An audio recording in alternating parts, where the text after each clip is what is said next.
काबिल एहतराम मुझो गुलाम मेहर साहब, गाजी खान जमाली साहब, असो महबूब सिकंदर जतोई साहब, जेके पिंडाल में मुझा जेके अजीम उस्ताद वेठा आहियो मुझे तरफा अस्सलाम वालेकुम जी उस्ताद जी सिंध।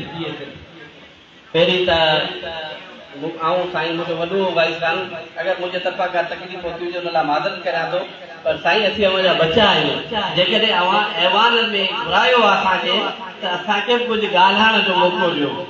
2 मिंट असीं ॻाल्हाईंदासीं। असांजो ॿियो को मसइलो वॾो कोन्हे। असांजो आहे इनिशियल अपॉइंटमेंट में जेका 2002 खां वठी असीं हेसि ताईं पूरा आहियूं।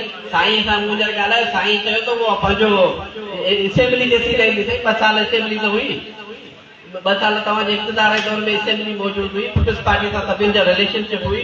उनमें असां हींअर असीं टाइम स्केल जा 96 केस खणी आहियूं ट्रेज़री में। ट्रेज़री वारा चवनि था जेसि ताईं उनजा 3 साल कॉन्ट्रेक्ट जो पीरियड आहे तेसि ताईं असीं अवांखे कोन ॾींदासीं। उहो वापसि कयो। उहो असांजो वॾे में वॾो इशू इहो आहे। उन लाइ असीं हिन अहवाल में अगरि मौक़ो मिलियो आहे त उन ते असीं ॻाल्हाईंदासीं। न को साईं वारनि जी तकरीर कंदासीं साईं हीअं कयो साईं उहो कयो। वो कोई हिकिड़ो गानो आहे, मैं नहीं बोलता मेरा यार बोलता है। तो हर के पंहिंजो गिरेबान ॼाणींदो त पंहिंजो केतिरा उन चङा कम कया आहिनि, केतिरा सुठा कम कया आहिनि, केतिरा ख़राब कया आहिनि, केतिरा कोन कया आहिनि। उहे सभी जॻह वाज़े आहे त 2 सालनि जे अंदरि कहिड़ी कंहिंजी केतिरी कारकर्दगी आहे उहो हर हिकु उहिदेदार पंहिंजो पाण हिसाब करे। ॿियो नंबर, असीं सिटी चंदो मोहम्मद ख़ान सां तालुक़ आहे, शहर जा उस्ताद आहिनि। साईं जिन जेको हुकुम लाथो त 100 रुपया फी उस्ताद पर मंथ रखो। यार 100 रुपया केरु असांखे ॾींदो? असांजो जेतिरो पगार अचे थो उहो 6 साल कॉन्ट्रेक्ट में पूरो करे पोइ सॼो महीने जो पगार अवांखे ॾींदासीं जेको हुनमें चंदे में बाक़ी असीं त पोइ पंहिंजो घर गोदन ते हलाईंदासीं। ऐं ॿियो हिन वॾे में वॾो साईं जेको शिक रखी आहे आर्टिकल 6.2 के इलेक्शन कमेटी तकिल देवी शक नंबर जी शुरूआत में लफ़्ज़ मर्कज़ जो इज़ाफ़ो। यार रुगो लफ़्ज़ मर्कज़ जो इज़ाफ़ो आहे, पर हुनमें लिखो त टाइम पीरियड कॾहिं खां इलेक्शन शुरू कराईंदा।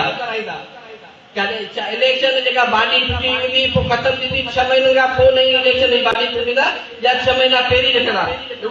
पंहिंजो जियो न्यूज़ ते हेडलाइन हली ईंदी आहे, असां कोई हेडलाइन ते था हलायूं। बाक़ी ये दोस्त तकलीफ़ूं आहिनि बिल्कुलु। केरु बि न हाजी शफ़ी मोहम्मद सचो चाहींदो त पंहिंजो तंज़ीम धड़ाबंदी थिए, न सिकंदर जिते चाहे थो तंज़ीम धड़ाबंदी थिए, न गुलाम छो त सिंध जे उस्तादनि जी बका पेटे अलफ़ आहे। ख़ुदा जो कसम जे पेटे अलफ़ आहे त अमी उस्ताद प्राइमरी आहियो, न त अवां सभी ला इन्ना लिल्लाहि व इन्ना इलैहि राजिऊन। ऐं गस्ता वारनि जो मिसाल था ॾियो, उहे सभु गज़ेटेड आहिनि। जहिड़े तरीक़े सां गस्ता वारा कमु कराईंदा असांजा उहे क़ाबिल एहतराम दोस्त आहिनि। उहे सभिनि खां लिखियल छुपल कोन्हे, उहे ओतिरा वज़न खणी ईंदा आहिनि, बर्दाश्त करे ईंदा आहिनि। पर प्राइमरी मास्टर 100 रुपया उहिदेदार खे ॾींदो आहे, सॼो साल हुनखे उस्ताद खे ख्वार कंदो आहे त हिन 100 रुपया मूंखे ख़र्च करायो आहे। तो असीं अर्ज़ु हिकिड़ो कयूं था साईं खे गाज़ी साहब खे त गाज़ी साहब असांजो तव्हां चयो असेंबली वारो मसइलो, असेंबली 2 साल में आयो आहे। असांजो जेको मेजर मसइलो आहे 2001 खां इनिशियल अपॉइंटमेंट ॿियो को बि कोन्हे को महिरबानी करे असांखे हल कराए ॾिनो वञे। जेके अवांजा यंग टीचर एसोसिएशन ॿिया जेके बि अवां ते कावड़ा वेठा आहिनि सिर्फ़ु इन ॻाल्हि जे करे अगरि हुननि जो मसइलो हल थिए त इहा यंग वारी कहाणी ख़तमु थी वञे। ॿियो मुंहिंजो एहतजाज इहो आहे, मर्कज़ी सदर गुलामपुर साहब खे पर्दा गाजी खान जमाली आहे, असांजो हाजी नाज़िर निज़ामानी आहे, असांजो मोस्ट सीनियर आइन जो अबो आहे, ऐं ॿियो असांजो क़ाबिल एहतराम साईं इंतज़ार चलगीर साहब आहे। मुंहिंजे लाइ मुंहिंजो वॾो मोहसिन मुंहिंजो उस्ताद आहे, उन बि असांखे काफ़ी शयूं सेखारियूं। उन शयुनि जे लाइ आउं हिकिड़ो अर्ज़ु कंदुसि, तव्हां आरिफ कुरैशी, मुजीब जुनेजो, अमान ला महर, अनीता खान ऐं 5 जो नालो मूंखे ज़हन तां निकिरी वियो आहे। उन्हनि खे पंहिंजो मेंबरशिप ख़तमु कई आहे। मुंहिंजी सिटी जो मेंबर आहे आरिफ कुरैशी। उन लाइ मर्कज़ तरफ़ां कुझु लिखत या ख़त को लेटर कढियो त असां कहिड़े बुनियाद ते आरिफ कुरैशी खे लाथो आहे, असां कहिड़े खे लाथो। घटि में घटि उनजो जुर्मानो अगरि केरु सच मीडिया ते लिखे थो त उनखे बर्दाश्त करियो। मूं अॼु ताईं आरिफ कुरैशी जूं पोस्टूं लिखियूं आहिनि, पढ़ियूं आहिनि। आरिफ कुरैशी जी हिकु बि गार या ग़लति लफ़्ज़ पेटे लफ़्ज़ कोन्हे।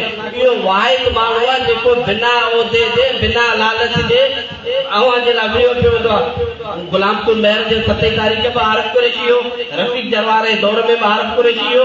हर दौर में जेकॾहिं पेटियल खे ज़िंदा करण वारो आरफ कुरैशी आहे, जेको मीडिया ते अव्हांखे सॼी दुनिया जे अंदरि ज़िंदा करे वेठो आहे पेटियल खे। अगरि जेके पेटियल जा ख़ैरका ऐं हॾड़ो थियनि उन्हनि खे अहिड़ी तरीक़े सां मेंबरशिप ख़ारिज कंदा त पोइ बाक़ी रहंदो छा? पोइ त केरु सच ॻाल्हाईंदो कोन। जेकॾहिं हिकिड़ी पोस्ट लिखंदो ॿिए ॾींहुं हुन लाइ लिया पवंदो, तव्हांजी मेंबरशिप ख़तम थी। इन लाइ आउं साईं खे गुज़ारिश कंदुसि त इन शइ ते जेको सो गौर करे ऐं जेके पंज लाथई आहे उन्हनि तां मेंबरशिप तां महिरबानी करे उन्हनि खे वापसि कयो वञे।